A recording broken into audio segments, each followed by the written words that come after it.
नमस्कार साथियों, एक बार फिर से आपका स्वागत है MDM higher education college Rajnagar के YouTube channel MDM online study में। मैं आपका दोस्त यादविंदर शर्मा और आज का अपना जो टॉपिक है वो है अपना जो हायर नॉन कोर डेटा की जो बुक है उसके अंदर पैलियोमोन और प्रॉन के बारे में अपने डिस्कस करेंगे।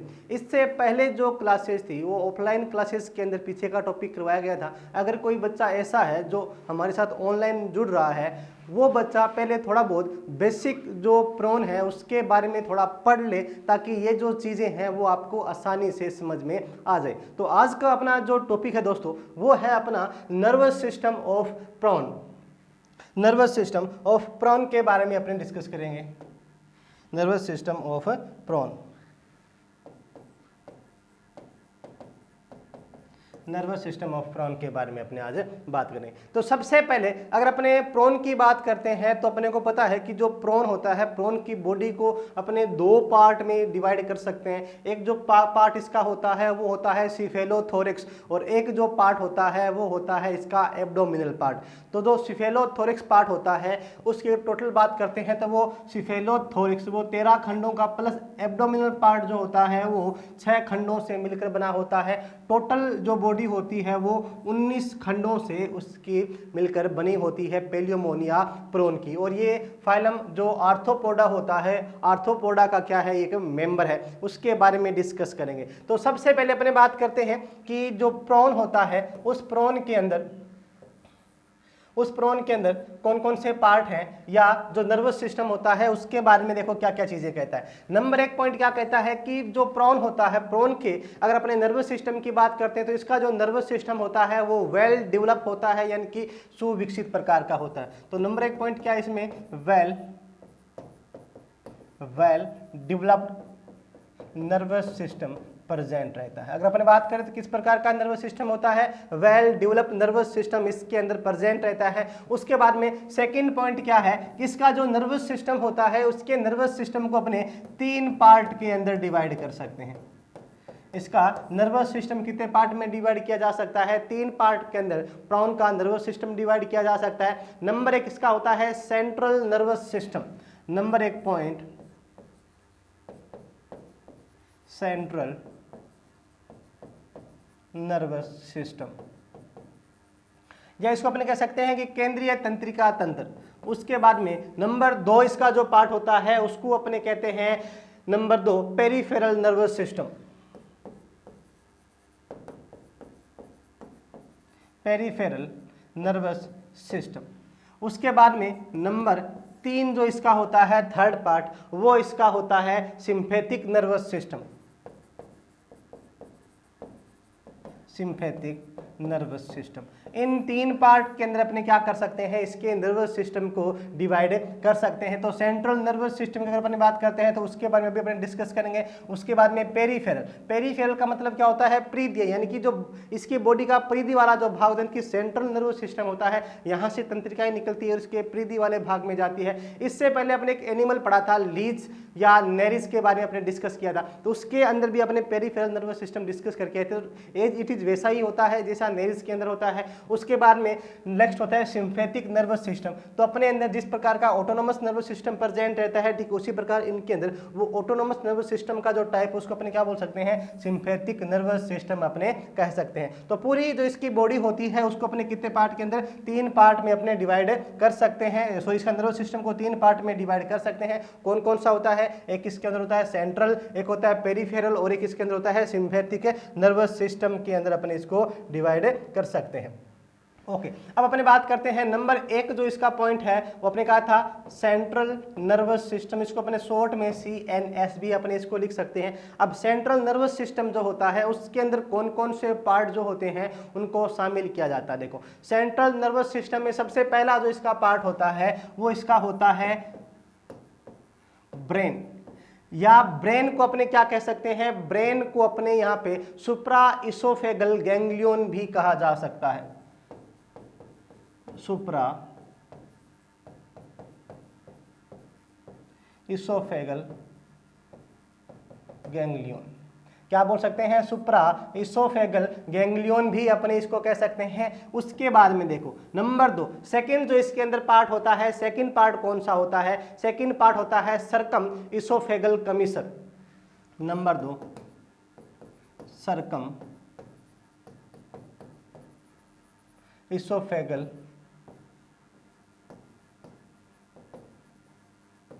कमीसर, सर्कम इसोफेगल कमीसर, ये नंबर 2 इसका पार्ट होता है। तीसरा होता है वेंट्रल थेरोसिक गैंग्लियोनिक मास। नंबर 3 वेंट्रल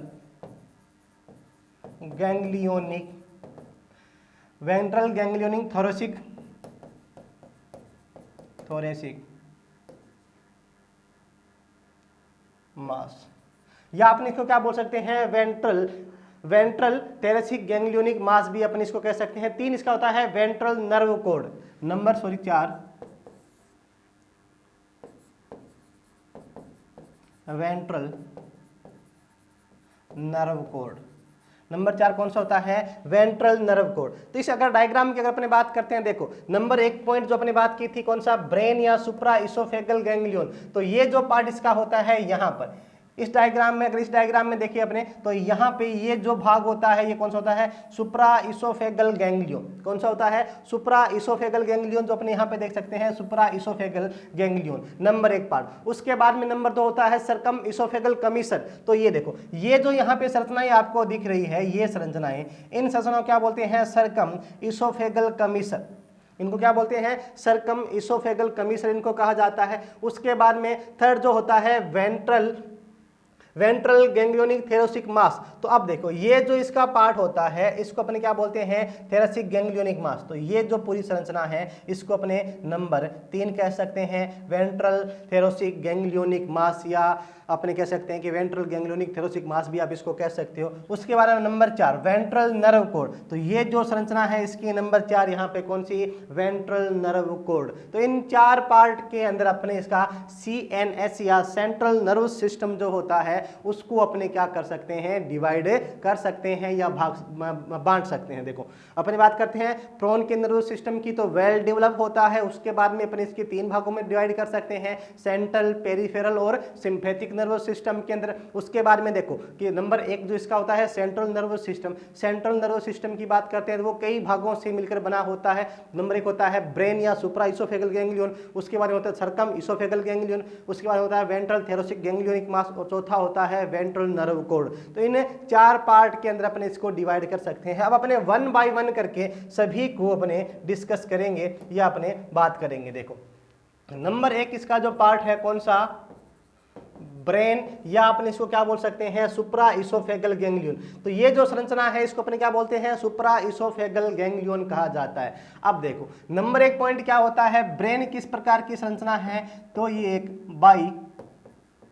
बाइलोब संरचना होती है। कैसी संरचना होती है, एक बाइलोब, इसको अपने बोल सकते हैं द्विपालित, यानी कि 2 लोब से मिलकर बनी हुई संरचना को अपने क्या बोलेंगे, बाइलोब स्ट्रक्चर कहते हैं। उसके बाद में अब ये जो स्ट्रक्चर होती है ये एंटीरियर पार्ट में इसोफेगर के ऊपर और जो रोस्ट्रम होता है उसके पीछे की ओर प्रेजेंट रहती है। नंबर 2 पॉइंट क्या, अगर अपने बात करते हैं किसकी, इसकी पोजीशन कहाँ होती है, तो पोजीशन में क्या कहता है कि ये जो स्ट्रक्चर यानी कि जो ब्रेन वाली या सुप्रा इसोफेगल जो गैंग्लियन होता है ये कहाँ पर, इसका जो एंटीरियर पार्ट होता है, एंटीरियर पार्ट में इसोफेगस के ऊपर,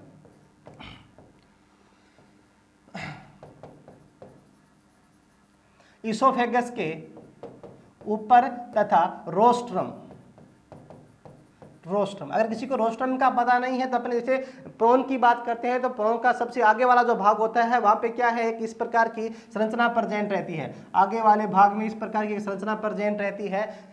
उस संरचना को अपने क्या बोलते हैं, रोस्ट्रम, यानी कि सख्त संरचना होती है जिसके ऊपर अपने कहा था कि इसका जो केरापेस होता है वो वाला जो पार्ट होता है उसके आगे वाला पार्ट, यानी कि कठोर जो इसकी बॉडी को ढकता है वो वाला पार्ट भी इसकी आगे की ओर प्रेजेंट रहता है। ओके, तो अब कहता है कि इसोफेगस के ऊपर और जो रोस्ट्रम होता है, रोस्ट्रम के पीछे की ओर क्या है, ये संरचना प्रेजेंट रहती है। तो रोस्ट्रम के पीछे की ओर कौन सी संरचना प्रेजेंट रहती है, ये जो संरचना आपको एक लोब इसको इस प्रकार दिख रही है और एक लोब आपको यहाँ पे दिख रही है, यानी कि बाइलोब स्ट्रक्चर के रूप में प्रेजेंट होता है। उसके बाद में देखो नेक्स्ट पॉइंट क्या कहता है इसके अंदर कि ये जो संरचना होती है ये फैट की मोटी लेयर के द्वारा ढकी रहती है, यानी कि ये बाइलोब संरचना है, इसके ऊपर एक लेयर प्रेजेंट रहती है या एक परत प्रेजेंट रहती है, वो किसकी बनी होती है, फैट या वसा से मिलकर बनी हुई एक इसके अंदर लेयर या परत पाई जाती है। उसके बाद में देखो नेक्स्ट पॉइंट इसमें क्या कहता है, नेक्स्ट पॉइंट ये कहता है कि ये संरचना जो होती है कई सारे गैंग्लियन से मिलकर बनी होती है। अगर पूरी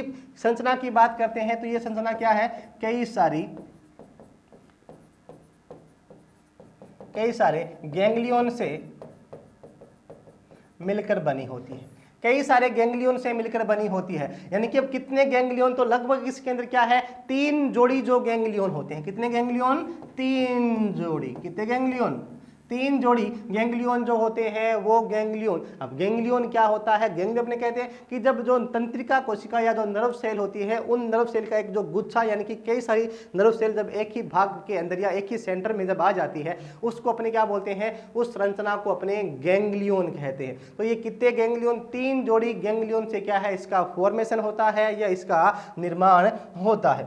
अब ओके जी, अपने आगे डिस्कस करते हैं, आगे बढ़ते हैं। उसके बाद में देखो क्या कहता है कि अब जो ब्रेन है, ब्रेन के अंदर से क्या है, एक नर्व निकलती है जिसको अपने क्या बोलते हैं, सुप्रा इसोफेगल गैंग्लियन कहते हैं। अब वो सुप्रा इसोफेगल गैंग्लियन निकलती है। तो नंबर 2 पॉइंट इसमें क्या है कि सुप्रा इसोफेगल गैंग्लियन की अपने बात की थी। ये जो ब्रेन वाला स्ट्रक्चर है इसमें कई सारी जो तंत्रिकाएं होती हैं वो कई सारी तंत्रिकाएं यहाँ से निकलती है। तो अब नंबर 2 ब्रेन के बाद में दूसरा जो पार्ट था सेंट्रल नर्वस सिस्टम का, वो कौन सा था, वो था सर्कम इसोफेगल कमीसर। तो circum oesophageal commissure, circum oesophageal commissure. तो ये नंबर 2 पॉइंट, नंबर 1 पॉइंट ये हो गया अपना, ये जो पॉइंट है ये कौन सा हो गया, नंबर 2 पॉइंट। नंबर 2 पॉइंट कौन सा है, सर्कम। तो यहां से ये जो बाइलोब संरचना या ब्रेन वाली जो संरचना है, इस ब्रेन वाली संरचना से अपने यहां से जो स्ट्रक्चर निकल रही है उन स्ट्रक्चर को अपने क्या बोल सकते हैं, उन स्ट्रक्चर को अपने बोलते हैं सर्कम इसोफेगल कमीसर के रूप में अपने इसको कह सकते हैं। ओके, अब देखो सर्कम इसोफेगल कमीसर की अपने बात करते हैं। तो इसमें क्या कहता है सर्कम इसोफेगल कमीसर के अंदर, देखो नंबर 1 पॉइंट सर्कम इसोफेगल कमीसर में क्या कहता है कि ये जो संरचना होती है ये ब्रेन वाली संरचना है, उसके ब्रेन वाली संरचना से पीछे की ओर संरचनाएं निकलती है और इसके अंदर से कई सारी जो तंत्रिकाएं होती हैं वो तंत्रिकाएं यहाँ से निकलती हैं। अब अपने ब्रेन की ही जब अपने बात करते हैं, इससे पहले तो ब्रेन के बारे में जब अपने डिस्कस कर रहे थे, ब्रेन के बारे में जब अपने डिस्कस कर रहे थे, देखो तो अपने कहा था देखो यहाँ पे जैसे ये ब्रेन है, तो अब इस ब्रेन से कई प्रकार की तंत्रिकाएं जो होती हैं वो तंत्रिकाएं भी यहाँ से निकलती है। अब कौन कौन सी तंत्रिकाएं ऐसी होती है जो ब्रेन से निकलती है, उससे पहले अपने उनकी अगर अपने बात कर लेते हैं। देखो कौन कौन सी तंत्रिकाएं निकलती है, ब्रेन वाला जो पार्ट होता है ब्रेन से। नंबर 1 जो स्ट्रक्चर होती है ब्रेन वाले पार्ट से वो होती है कि एंटीरियर नर्व। नंबर 1 कौन सी होती है, एंटीरियर नर्व। एंटीरियर नर्व, अब इसकी जो एंटीरियर नर्व होती है ये एंटीरियर नर्व कहाँ से निकलती है और कौन से वाले भाग से जाती है। देखो अब एंटीरियर, ये एंटीन्यूल जो होते हैं उन एंटीन्यूल्स के अंदर जाती है। ये संरचनाएं किसके अंदर,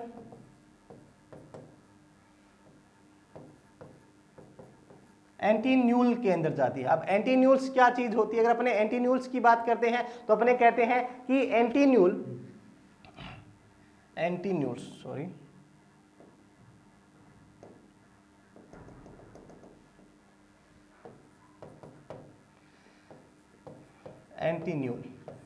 यानी कि क्या होती है, इसकी अपने हिंदी में बोलते हैं प्रसंगिकाएं। यानी कि इसकी जो एंटीना होती है उस एंटीना से पहले एक एंटीना के समान ही प्रोन के अंदर पहली जोड़ी जो अपने कह सकते हैं अपेंडेज की जो होती है, या फर्स्ट पेयर भी अपने उसको कह सकते हैं, फर्स्ट पेयर, या अपने कह सकते हैं कि इसका जो पहला खंड होता है उससे एक जोड़ी तंत्रिकाएं, लंबी तंत्रिका निकलती है, या अपने एक लंबी संरचना, तंत्रिका अपने क्या कहें इसको, एक लंबी संरचना के रूप में, जैसे अपने यहाँ पे प्रोन है तो प्रोन में क्या है इस प्रकार के एंटीन्यूल्स निकलते हैं। अब इन एंटीन्यूल्स से पहले अब इस एंटीन्यूल के अंदर जो तंत्रिकाएं आती है, यानी कि एंटीन्यूल्स का काम क्या होता है, एक प्रकार से ये सेंस का काम करती है, एंटीन्यूल जो होती हैं संवेदनाओं का काम करती है। तो संवेदनाएं जो होगी वो अपने को पता है कि किससे जुड़ी रहती है, अपना जो ब्रेन वाला पार्ट होता है उस ब्रेन से ये संरचनाएं जुड़ी रहती है। अब अपने बात करते हैं कि एंटीन्यूलर जो नर्व होती है ये कहाँ पर निकलती है। ये जो एंटीन्यूल्स होते हैं उन एंटीन्यूल्स के अंदर ये जाती है तथा इसमें से एक जो ब्रांच होती है वो स्टेटोसिस्ट को भी निकल जाती है। तो एंटीन्यूलर नर्व कहाँ पे जाती है, एंटीन्यूल्स के अंदर जाती है। उसके बाद में इसमें से एक जो ब्रांच होती है, एक जो इसके अंदर जो ब्रांच होती है वो स्टेटोसिस्ट क्या होती है, ये भी एक प्रकार का सेंस ऑर्गन होता है जो इसके अंदर अपने कह सकते हैं कि जो संतुलन होता है, बॉडी बैलेंस जो होता है, उस बॉडी बैलेंस को बनाए रखने का जो काम होता है वो इसके द्वारा किया जाता है। उसके बाद में नंबर 2 इसके अंदर है ऑप्टिक नर्व। नंबर 2 कौन सी है, ऑप्टिक नर्व। ऑप्टिक नर्व या अपने कह सकते हैं कि इसका आई जो पार्ट होता है वहां से संबंधित होगी। तो ये एक मोटी तथा कंपाउंड आई को जाने वाली संरचना होती है। ये संरचना कैसी होती है, ये संरचना मोटी होती है और कहां पर निकलती है, इसका कंपाउंड आई जो होता है। कंपाउंड आई क्या है, जब आप इसकी बॉडी को देखते हो तो बॉडी में इसका जो ब्रेन वाला जो पार्ट होता है उसके बाहर की ओर अपनी बात करते हैं तो वहाँ पे क्या है कि इस प्रकार से इसके ऊपर इस प्रकार से क्या है, यहाँ पे आई पार्ट प्रेजेंट रहते हैं। इन आई को अपने क्या बोल सकते हैं, कंपाउंड आई। इस प्रकार की संरचना प्रेजेंट रहते हैं। इसके बाद में जब अपने इसके सेंस ऑर्गन का डिस्कस करेंगे वहां पे अपने इसके बारे में बात करेंगे। तो ऑप्टिक नर्व कौन सी होती है, ऐसी तंत्रिकाएं जो कहाँ पे जाती हैं, इसका जो कंपाउंड आई होता है उस कंपाउंड आई के अंदर ये पहुंचती है। उसके बाद में नंबर 3 इसकी जो नर्व होती है वो होती है ऑप्थेल्मिक नर्व।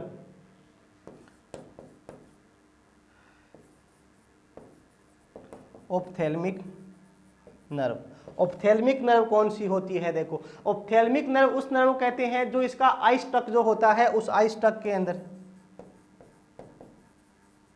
I stuck. अब आई स्टक क्या है, अपने बात की थी ना, यानी कि इस कंपाउंड आई होता है। इसका जो कंपाउंड आई होता है वो पीछे की ओर क्या है, एक पतले वृंतनुमा संरचना के अंदर, स्टकनुमा संरचना के रूप में इसकी बॉडी के साथ में जुड़ा रहता है। तो ये जो संरचना होती है या जो वृंतनुमा संरचना होती है इसको अपने क्या बोलते हैं, स्टक कहते हैं। तो ये कहाँ पर जाती है, आई स्टक के अंदर। कौन सी नर्व, इसकी जो ऑप्थेल्मिक नर्व होती है वो कहाँ पे पहुंचती है, इसका जो आई स्टक होता है उसके अंदर पहुंचती है। उसके बाद में है इसकी एंटीना जो नर्व होती है, number 4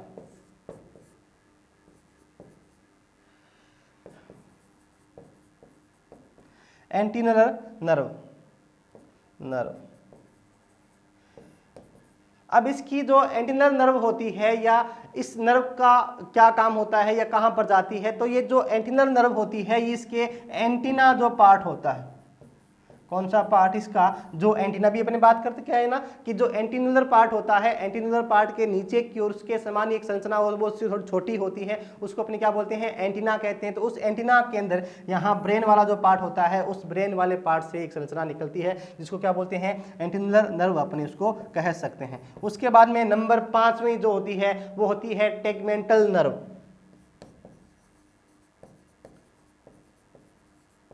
tegmental nerve. Tegumental nerve, tegumental का मतलब क्या होता है, अध्यावरण, यानी कि बॉडी पार्ट के बारे में बात कर रहा है या बॉडी वॉल के बारे में बात कर रहा है। तो अब कहता है कि अब बॉडी वॉल के कौन से भाग में जाती है टेगुमेंटल नर्व, तो इसका जो लेब्रम पार्ट होता है उस लेब्रम पार्ट के अंदर।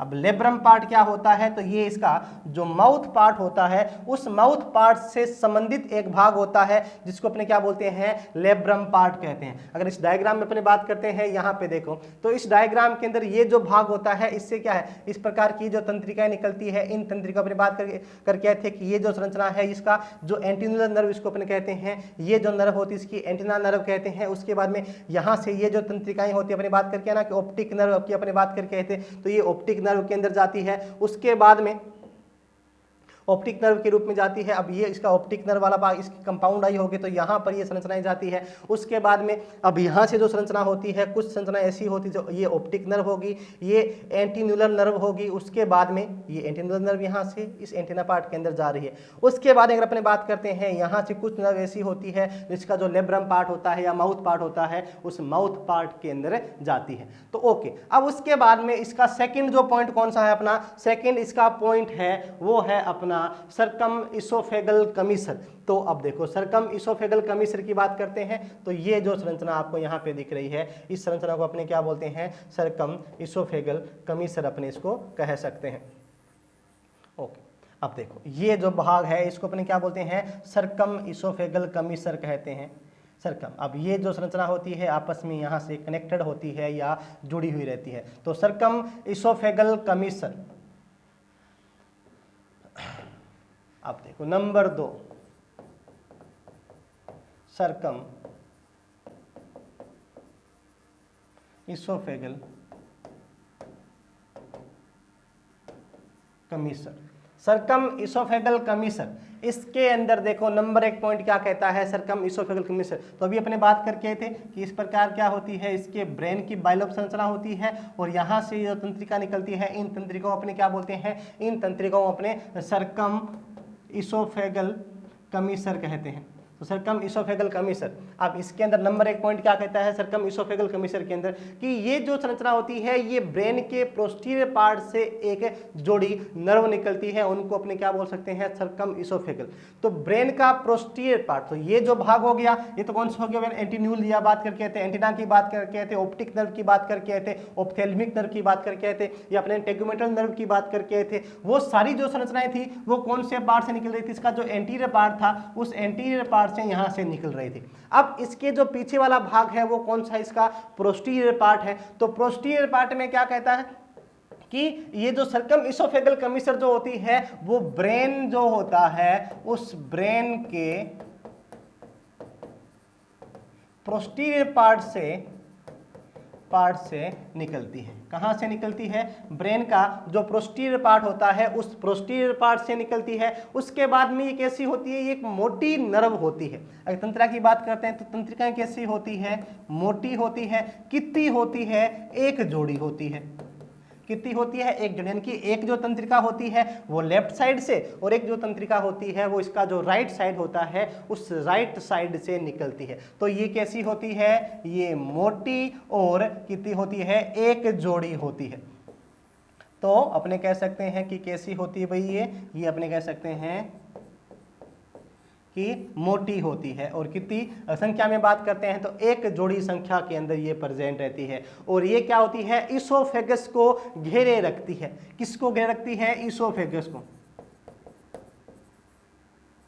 इसोफेगस को। अब देखो यहाँ पे इसका इसोफेगल कमीसर नाम क्यों पड़ा, सर्कम का मतलब क्या है, यानी कि एक सर्किल बनाने वाली। सर्कम का मतलब क्या है कि सर्किल बनाने वाली। तो ये जो तंत्रिकाएं होती हैं ये तंत्रिकाएं इसोफेगस को घेरे रखती है, यानी कि इसोफेगस साथ बार क्या करती है, सर्किल का निर्माण करती है। तो इसोफेगस को घेरे रखने के कारण, इसोफेगस को घेरे रखने के कारण ही इसको क्या बोलते हैं, अपने सर्कम इसोफेगल कमीसर कहते हैं। क्या बोलते हैं, सर्कम इसोफेगल कमीसर अपने इसको कहते हैं। या अपने क्या कहते हैं, इसको सब इसोफेगल गैंग्लियन भी कहा जाता है। इसको क्या बोलते हैं, सब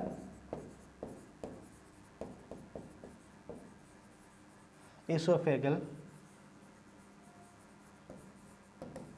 गैंग्लियन भी बोलते हैं। सब इसोफेगल गैंग्लियन भी या सर्कम इसोफेगल कमीसर अपने इसको कह सकते हैं। उसके बाद में नेक्स्ट क्या कहता है कि अब ये जो संरचना होती है ये इसोफेगस के अपने का चारों ओर एक रिंग का फॉर्मेशन करती है, उसको घेर रखती है। इसी कारण क्या है, अपने इसको सर्कम इसोफेगल कमीसर कहते हैं। उसके बाद में क्या है कि ये जो सर्कम इसोफेगल कमीसर होती है इसका जो पोस्टीरियर पार्ट होता है, इनकी पीछे की तरफ क्या है, ये आपस में जुड़ी रहती है। पीछे की तरफ क्या है, ये आपस में जुड़ी हुई रहती है। और कौन सी संरचना के द्वारा, एक ट्रांसवर्स जो कनेक्शन होता है उसके द्वारा जुड़ी रहती है। इसलिए अपने यहाँ पे क्या बोलते हैं, इसको ट्रांसवर्स कनेक्शन भी कहा जाता है। इसको अपने क्या बोलते हैं, ट्रांसवर्स कनेक्शन। ट्रांसवर्स कनेक्शन, यानी कि पीछे की तरफ ये जो संरचना होती है वो किसके द्वारा, जो ट्रांसवर्स कनेक्शन होता है उसे ट्रांसवर्स कनेक्शन के द्वारा। तो यहाँ पे आप देख सकते हो ये यहाँ पे लिखा हुआ ट्रांसवर्स कनेक्शन, तो यहाँ से क्या है पीछे की ओर ये आपस में जुड़ी हुई रहती है, इसलिए अपने क्या बोलते हैं ट्रांसवर्स, अपने इसको ट्रांसवर्स कमीशन अपने इसको कह सकते हैं, या कनेक्शन भी आप इसको बोल सकते हो, कोई बड़ी बात नहीं है। ओके, उसके बाद में अब ये जो संरचनाएं होती हैं कौन सी, इसकी जो सर्कम इसोफेगल कमीशन वाली जो संरचनाएं होती हैं या जो नर्व होती हैं, ये मोटी नर्व, ये पीछे की ओर जिस भाग से जुड़ी रहती है या कनेक्टेड रहती है उस भाग को क्या बोलते हैं, थेरोसिक गैंग्लियोनिक मास। तो अपने बात की थी नंबर 3 इसका जो पार्ट होता है वो होता है थेरोसिक गैंग्लियोनिक मास।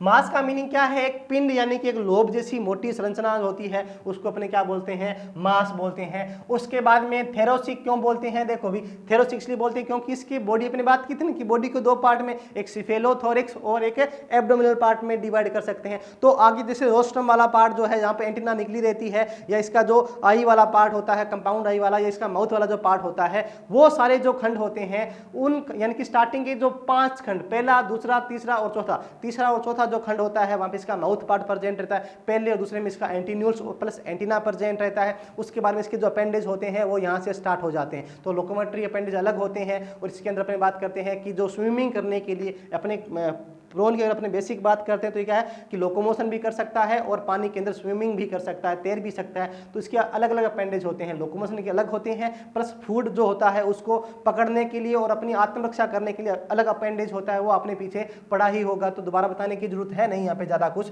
तो अब यहाँ पे क्या है कि इसका जो थोरेसिक पार्ट होता है जो अपने बात करते हैं टोटल 8 खंडों से मिलकर बना होता है। सिफेलोथोरिक्स, अगर सिफेलोथोरिक्स की बात करते हैं तो दोनों 13 खंडों से, स्पेलिक पार्ट 5 खंडों से, और ये कितने भाग से, 8 खंडों से मिलकर बना होता है। तो जो थोरेसिक पार्ट होता है उस थोरेसिक पार्ट का इसकी जो बिल्कुल वेंट्रल सरफेस जो होती है वहां पर वेंट्रल सरफेस में क्या है आपको एक मोटी संरचना दिखाई देती है। उस मोटी संरचना को जो व्हाइट कलर की लगभग दिखाई देती है उस संरचना को अपने क्या बोलते हैं, उसको अपने बोलते हैं थेरोसिक गैंग्लियोनिक मास कहा जाता है। क्या बोलते हैं, थेरोसिक गैंग्लियोनिक मास अपने उस संरचना को कहते हैं। अब ये क्या है, सफेद अंडाकार लंबा और वेंट्रल थोरेसिक पार्ट में प्रेजेंट रहता है। अगर अपने पोजीशन की बात करते हैं या किस प्रकार का होता है तो अपने कहते हैं कि ये सफेद कलर का या व्हाइट रंग का,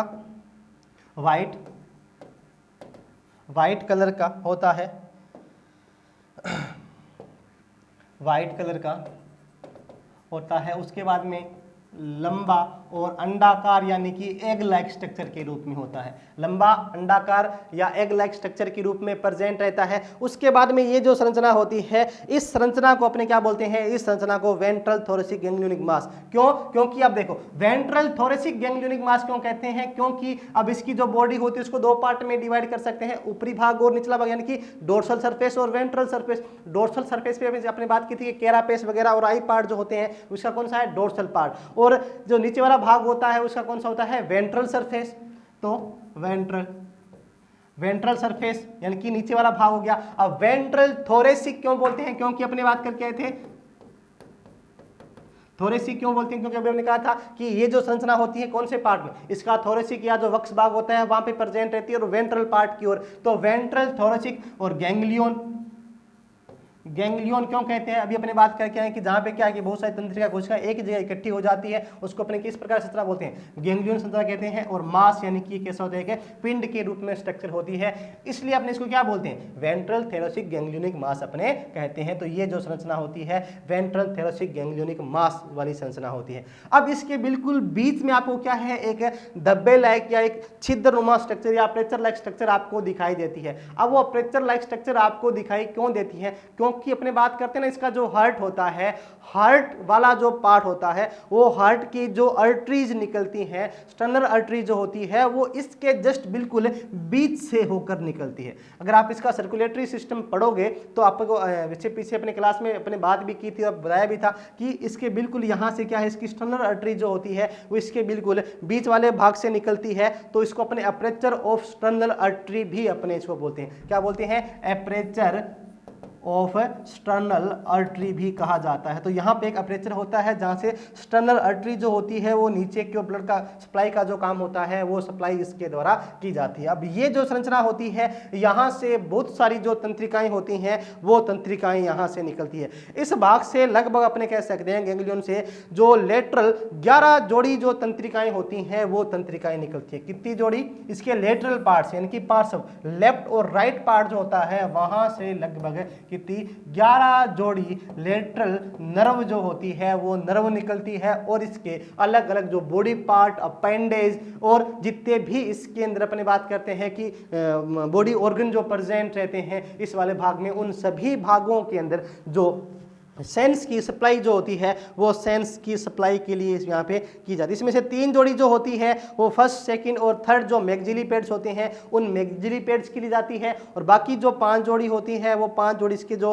वॉकिंग लेग होती हैं उन वॉकिंग लेग के अंदर इसकी जो होती है वो सप्लाई होती है। इसके अलावा जो मैक्सिला इसका होता है उसके अंदर और मैंडिबल जो पार्ट होता है उस मैंडिबल के अंदर, तो यानी कि इसका जो सिफेलिक रीजन होता है 3 जोड़ी सिफेलिक रीजन के अंदर जाती है। उसके बारे में अपने बात थी कि यहां से 3-3 जोड़ी जो स्टार्टिंग के 5 खंड होते हैं उसमें से निकलती है और जो छठा खंड होता है छठे खंड से अपने बात करते हैं कि 6 तो जोड़ी तंत्रिकाएं निकलती है और एक सिंगल जो तंत्रिका होती है वो इसका जो रेक्टम पार्ट होता है उस रेक्टम पार्ट के अंदर पहुंचती है और बाकी एक जोड़ी जो होती है वो 2 जोड़ी जो संरचना होती हैं वो इसके अंदर इसकी जो पेशियां, 2 जोड़ी इसका जो यूरोपेड और 2 जोड़ी जो होती हैं उसके टेल्सन पार्ट के अंदर पहुंचती है छठा खंड जो होता है उस तंत्रिकाओं से। तो ये सारा का सारा इसका क्या है सेंट्रल नर्वस सिस्टम है। उसके बाद में इसका होता है पेरीफेरल नर्वस सिस्टम। नंबर 2 अपने बात की थी ना कि जो प्रोन है, प्रोन का जो नर्वस सिस्टम होता है अपने 3 पार्ट में डिवाइड कर सकते हैं, सेंट्रल पेरीफेरल। तो पेरीफेरल जो पार्ट होता है पेरीफेरल पार्ट के अंदर या आपने कह सकते हैं कि ये जो तंत्रिकाएं होती हैं अपने बात की थी कि यहाँ से 3 जोड़ी, यहाँ से 3 जोड़ी, यहाँ से 3 जोड़ी, यहाँ से 6 जोड़ी अलग होगी और एक सिंगल जो लेयर होती है वो इसका रेक्टम पार्ट होता है उसमें पहुंचती है। तो ये सारी तंत्रिकाएं एंड पार्ट में जाकर क्या है इसका जो बॉडी वॉल होती है वहां पर डिवाइड हो जाती है। तो यहाँ का जो नर्वस सिस्टम होता है उसको अपने क्या बोलते हैं पेरीफेरल नर्वस सिस्टम कह सकते हैं। उसके बाद में होता है सिंपैथिक नर्वस सिस्टम, तो वो एक ऑटोनोमस नर्वस सिस्टम जो होता है उसके समान ही होता है, ये भी बॉडी वॉल के अंदर ही प्रेजेंट रहता है और अपने कह सकते हैं कि एक प्रकार से जो भी सेंस आती हैं अचानक जो क्रियाएं होती हैं उनका जो रिप्लाई होता है वो इस सिस्टम के द्वारा यहाँ पे दिया जाता है। तो ये सारी की सारी जो चीजें हैं वो किसके अंदर इसका सेंट्रल नर्वस सिस्टम के अंदर आ जाती है। इसका जो नर्वस सिस्टम होता है उसके अंदर अपन इनको शामिल कर सकते हैं। इसके बाद का जो अपना टॉपिक रहेगा वो अपना रहेगा एक्सक्रीटरी सिस्टम या आपने कह सकते हैं कि उत्सर्जन तंत्र।